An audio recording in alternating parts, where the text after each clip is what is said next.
And we are live. Good morning, everyone. I hope you are happy and healthy wherever you are. It's my great pleasure to have Athy Le Roux, who started Eden Recovery Center. And Athy's had quite an incredible journey. Welcome, Athy. Thank you. Thanks, Warren. It's great to be on your show. Thanks for being here. I'm really looking forward to this interview so that we can educate people about how you are using amino acids and how you are helping people balance their amino acids and how that is restoring mental health to people with things like addictions and mental illness, depression and anxiety, etc., etc. So let's just get straight into it. How did you get to where you are today? You've been on quite a journey to be where you are today, and what you're doing right now and where you're going. So how did you get to where you are today, to this, to what you're doing? Well, Warren, I had a husband who was an alcoholic and I couldn't get him sober. So I was pulling out my hair. I couldn't understand how somebody who was so intelligent and so, with such a big heart could become this monster. And he's a great guy.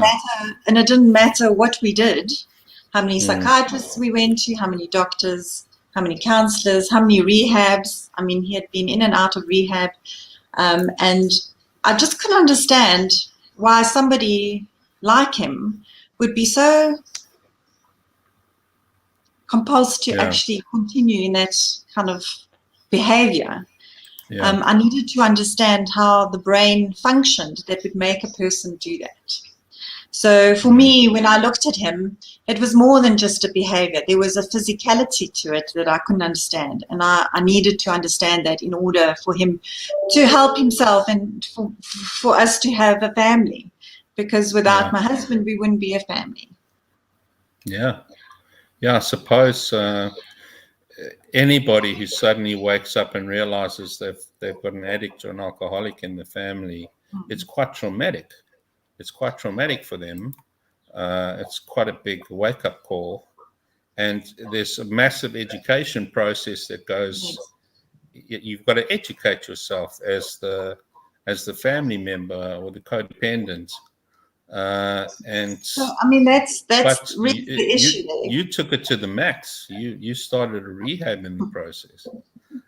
Well, I knew the behavior was inappropriate and it was hurtful for himself and for us, but I knew there was more to it. So I started Eden 12 years ago with some knowledge. It wasn't, I mean, everybody did the 12 steps and, all that kind of stuff. But so when we started Eden, I wanted to really understand, not just from a behavioral perspective, but from a physicality perspective, what was happening within the brain that resulted in a person being so compulsed to use. So in a nutshell, the pathology of addiction is two factors. The one is that the person who suffers from addiction has a nucleocoumbent in the brain that is sensitive and releases dopamine much more easier than a person who does not have doesn't have a sensitive nucleocoumbent. The second thing is, if you're releasing too much dopamine, that means your serotonin base is going to be lower. And you would think, well, what is the problem with that? Well, the problem with that is serotonin is the only thing that can stop dopamine.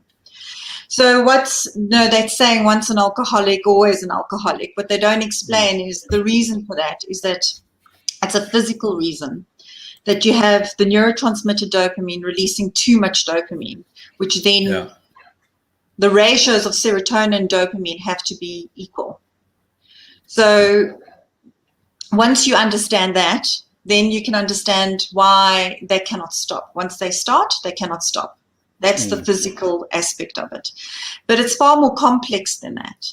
So when we look at addiction, when Eden looks at addiction, we see addiction as a physical problem that manifests in a behavior. And let me explain what that means.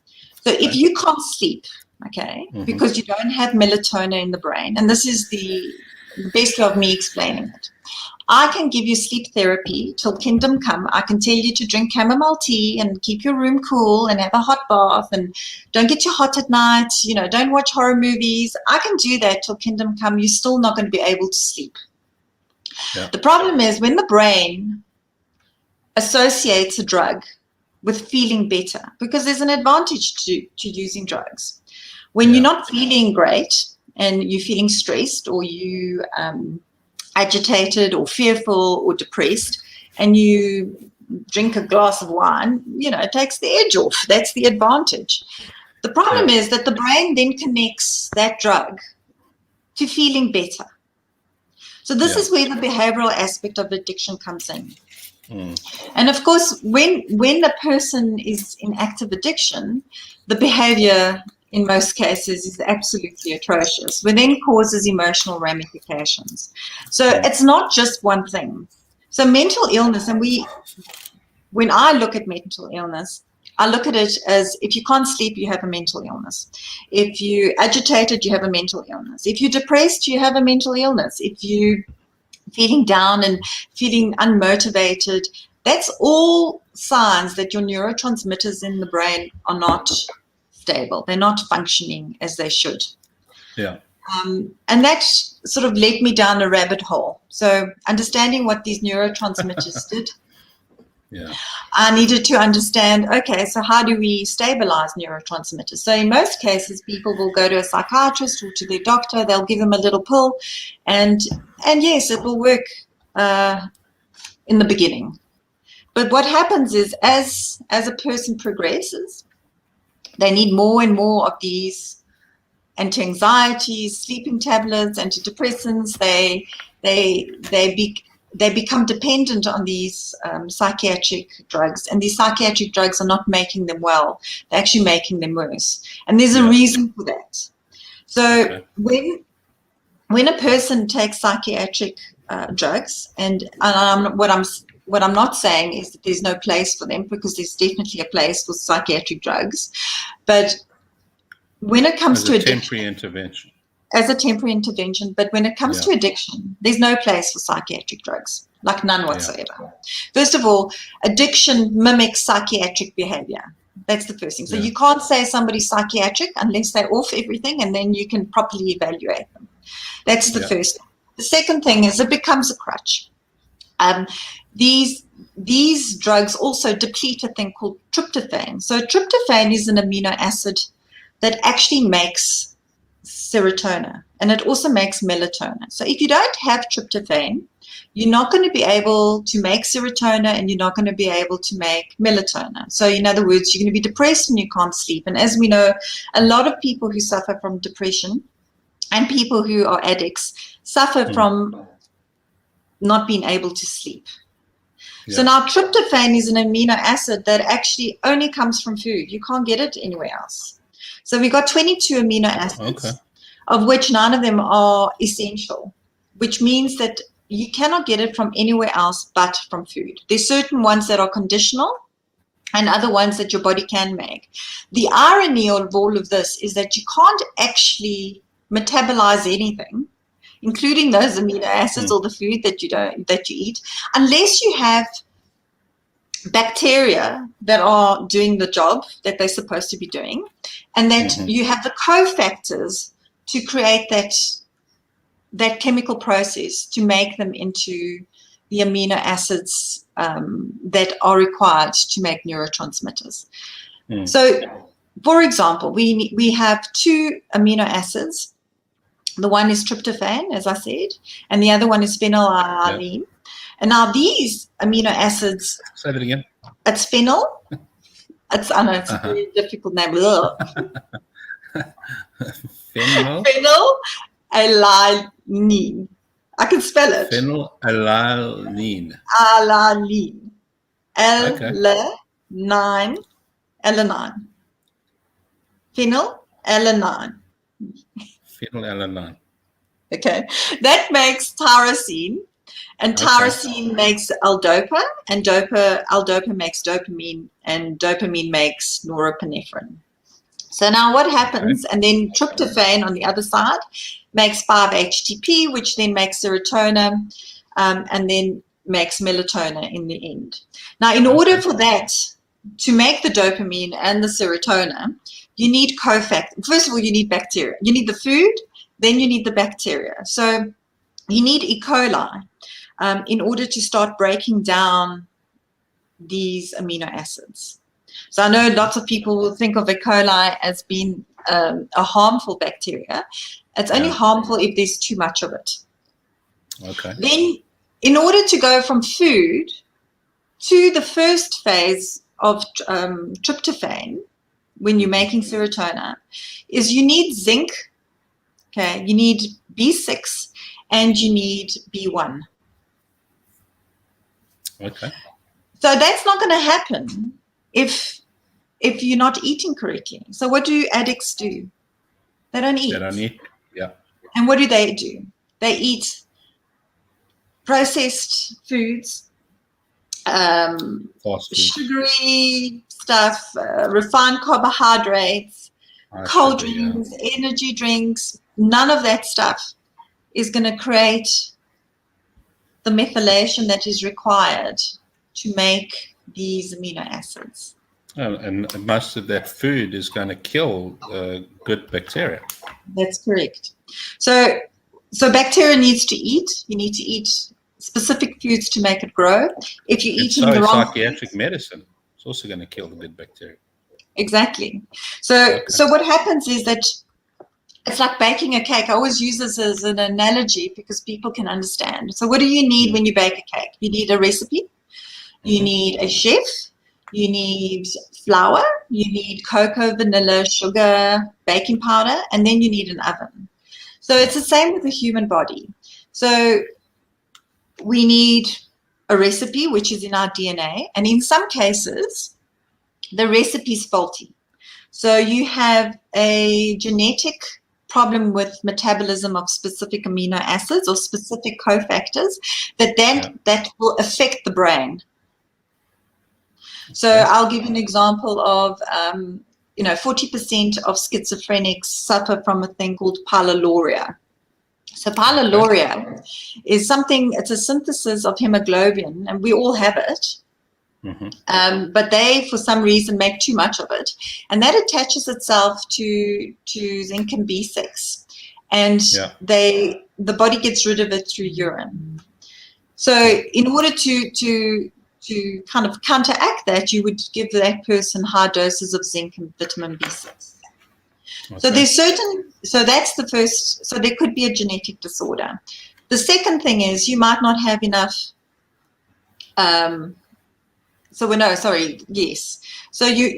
you might not have the correct chef, and the chefs are the bacteria, right? Because they have to mix everything together. The flour is your amino acids. Your cofactors are your baking powder and all of those, the sugar, the egg, and all that kind of stuff. And then your oven is your GI tract.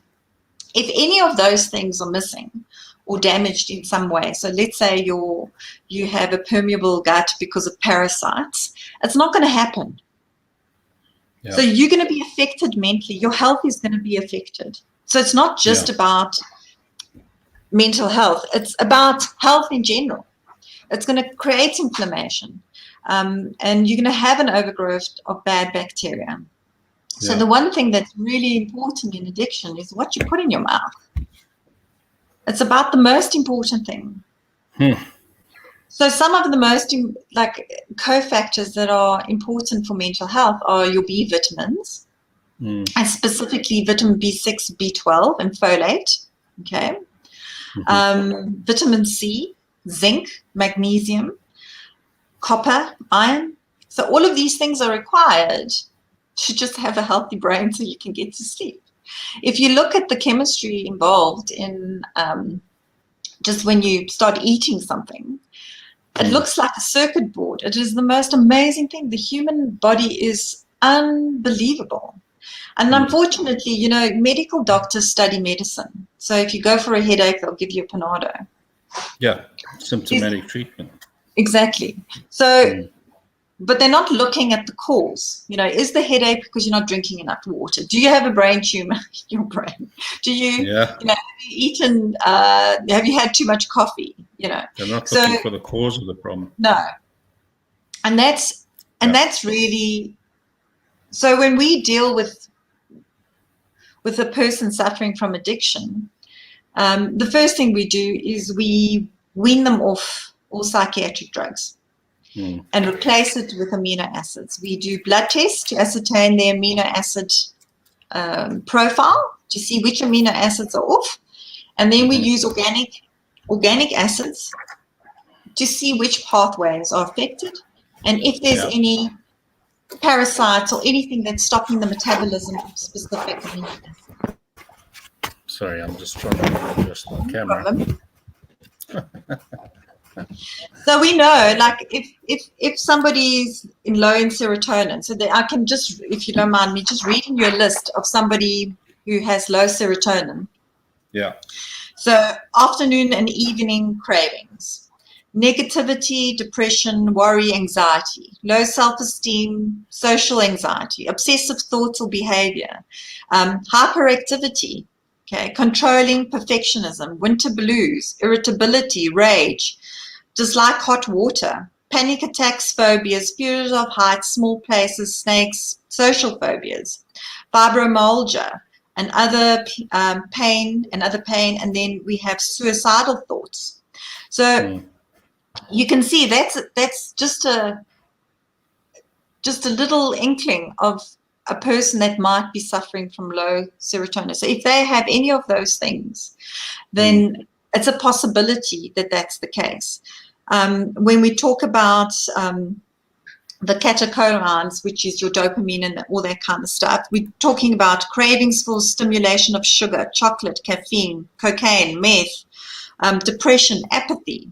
Because remember, dopamine is, when you're low in dopamine, you're not going to be motivated to do anything. And this is when we talk about dopamine exhaustion. So remember, when you sleep, dopamine gets replenished. Now, if a person has got low serotonin, they're not going to have melatonin, so they're going to battle to sleep. So what happens is that you're constantly spiking dopamine without replenishing it. So eventually the world starts looking a bit gray. You're not enjoying the things that you enjoyed before. Your friends are not, like, you don't want to spend time with your friends and your family or watch your favorite show or do some cooking or gardening. All of a sudden, all that motivation's gone. So there's lack of energy, lack of drive, easily bored, lack of focus and concentration, ADD. So that's a kind of a real inkling into a person that actually has low dopamine. Low GABA. So GABA is one of the other neurotransmitters, and this is like you crave carbohydrates, alcohol, drugs for relaxation because you're constantly uptight, okay? You feel stressed and burnt out. You're unable to relax or loosen up. Your muscles are all tense. You often feel overwhelmed, and that's also an indication of low GABA. So if you start asking yourself these questions, and then you'll be able to see, in low endorphins, you crave comfort, reward, numbing treats. You love certain foods and behaviors, drugs or alcohol. Sensitivity to emotional, physical pain. You cry a lot. So you can see how all those neurotransmitters are really, if they are stabilized, and all of them are stabilized through food. So nutrition is about the most important thing in an addict's life. So if somebody is identifying with what you're talking about right now, and they're saying, "Wow, geez, you're describing me in a nutshell now," what would be the first step in terms of sorting out this problem? Would they need, I would say, a blood test? That would be the first step? Yeah, so I mean, obviously we would need to do an assessment on them. The important thing is everybody's unique and different. So everybody's is handled in a different way, and their history, their family history, what they like to eat, everything's, so unique. So there's no sort of blanket thing that we use to help an individual. We need to understand their sleeping patterns, what they're doing, when they're eating, if there's any other emotional stresses in their life, what drugs are they using, what pharmaceutical drugs. And and the honest truth is it's not just psychiatric drugs that actually deplete vitamins and minerals, which are essential to metabolize amino acids. You can take, people who have heartburn, for example. People always think that heartburn is too much acid. Actually, it's too little acid. So, and when you take these antacids and stuff like that, what you're depleting is the cofactors that are required to make the amino acids and the neurotransmitters in the brain. So the very thing that's supposed to be helping is harming you and causing the problem. Yeah. So, in order to make, the GABA pathway, for example, to actually eventually make GABA you need to eat the food. All right. Then we need 2 different types of bacteria for GABA, which is different from tryptophan and different from dopamine. Phenylalanine. Okay. Is that There's that word again. There's that word again. But you need lactose, bacillica, and bifidobacterium in order to actually make GABA. But you also need the cofactors. You need zinc, and you need B1, B3, B6. You also need stomach acid, and stomach acid is made from those particular cofactors. So you're talking about doing a proper assessment, a blood test, and then there's a process in terms of removing these harmful drugs or whatever the person is ingesting, and then replacing it with proper nutrition. Exactly. So, for example, like people that have high blood pressure or high cholesterol, that's the first sign of inflammation. Okay, that there's gut permeability. Your joints start to ache and all that kind of stuff. So we use high doses of niacin to bring both the cholesterol down and the blood pressure. Niacin, yeah. It's vitamin B3. So vitamin B3. So this is how we kind of look at the individual. We do an assessment. We do the blood tests, the plasma tests, and the organic acid tests. Once we've got the results back, it takes a bit of time because it's done through the University of Potchefstroom. You can't go to a normal lab to do it.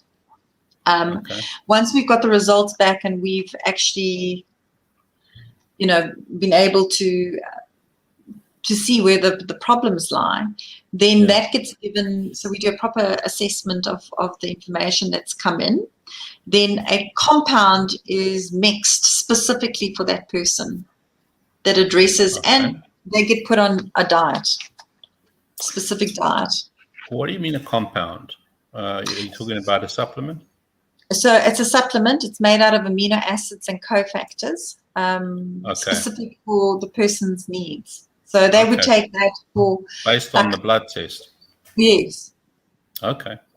So there's no guesswork. No, we're not guessing, have a tablet. And then 6 weeks later you come back and say, well, how are you feeling? Well, I need another tablet because this one didn't work, And I think that's the problem with a lot of psychiatric, the printer's gone off on its own. Don't worry about it. Sorry.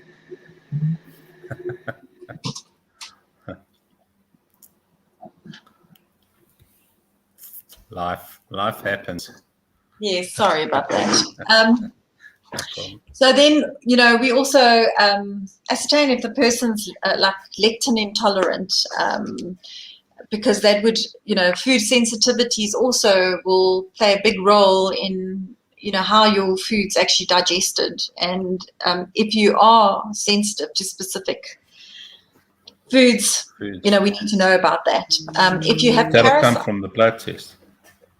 So the food sensitivities is not done through the blood tests. The food sensitivities is actually asking like 1 million questions, basically on different food types, and teaching the person to be. I'm just in an interview online. I'll call you back, Jen. Apologies. Yeah. That was an So I mean, call, so this will all come from the blood test. So, well, the food sensitivities don't come from, there's specific other tests that can be done for food sensitivities, but the blood test is really to ascertain the amino acid profile. The organic acid test to understand why they're off kilter, because every methylation or all the metabolism or synthesis of specific amino acids, there's always byproducts. So if the byproduct is too high or too low, then we know where the problem is coming into play. I mean, simplistic terms, actually. I mean, and I always say, if you have a petrol car and you put diesel in it, will the car go? No. If you're going to Durban and you only put half a tank in, will you arrive in Durban? No. So you need the right fuel and the right amount of fuel in order to get to your destination. And that's the same with the human body. We need to eat the right foods and the right amounts of foods in order for us to be healthy individuals. Okay. And with a supplement as well, which is tailor-made based on your blood test results. And, I mean, my husband's been clean for 12 years and, he couldn't sleep. He was the most aggressive drunk I had ever met. And I've dealt with a lot. Okay. Yeah. And I think right at the end of the, sorry, I switched it off because I'm online. Sorry. We won't be long. So his whole personality changed. They told me he had personality disorders. They told me he was schizophrenic. He was bipolar. I mean, if there was a term that could explain him away, that he had every single little title that you could possibly. The amount of psychiatrists, the money that we spent on psychiatrists, psychologists, and the sad thing is that even in doctors and psychiatrists, still deem addiction as sort of bad behavior, something that's immoral, and they don't really study. Yeah. We've had psychiatrists working here, we've had psychologists and social workers, and none of them actually study addiction in university. It's something that they learn outside of the realms of formal study, and it's a pandemic. People are suffering. They really are. So for me, psychiatry is not the people can argue with me. They can argue with me, but for me, I think that addiction is a digestive problem. It's a gut problem. And if you fix that, you fix the brain. Yeah. Yeah. Well, Athy, it's not something that, what you're talking about and the subject that we're dealing with today is not something that you could learn in a short 20-minute interview, but or 30-minute interview, or even an hour interview.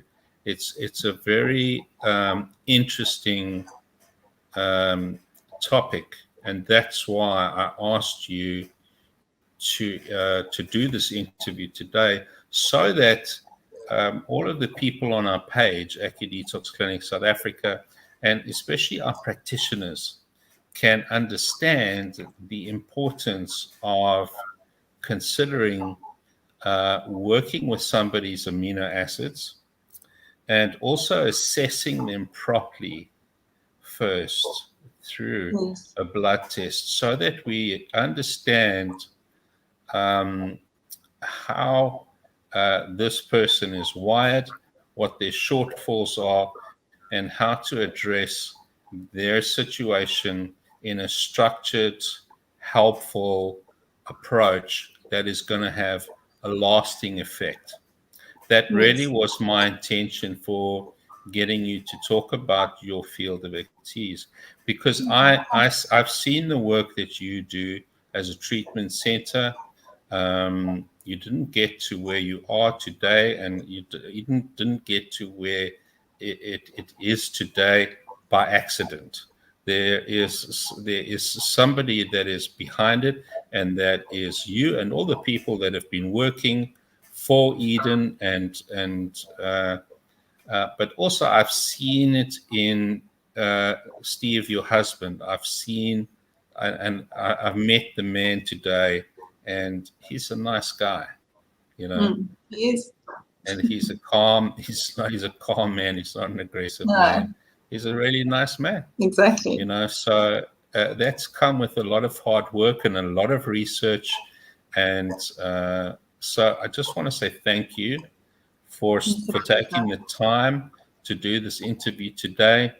For people that have seen the end part now, Athy has agreed to teach a masterclass to our practitioners, which would be, maybe a 1 hour intensive masterclass, so that we are better equipped to deal with our clients, and so that AcuDetox Clinic South Africa benefits, and all the practitioners who are involved benefits from it. Thank you so much, Athy. It's a pleasure. You've been an absolute blessing to me, and Eden Recovery Centers, where we have been teaching our course for the last 2 years. Has it been? About a year and a half, eh? And so thank you so much for the work that you do, and for the people that you've helped, and for taking the time to be here today, and for teaching the masterclass, which will be up and coming. Watch this space, folks. Thanks, Athy. Thank you, Warren. Have Thanks, an guys. awesome day. Yeah, you And too. bye-bye, guys. I really look forward to this masterclass. But wherever you are, however you've been watching, through whatever channel, have a beautiful and prosperous day wherever you are.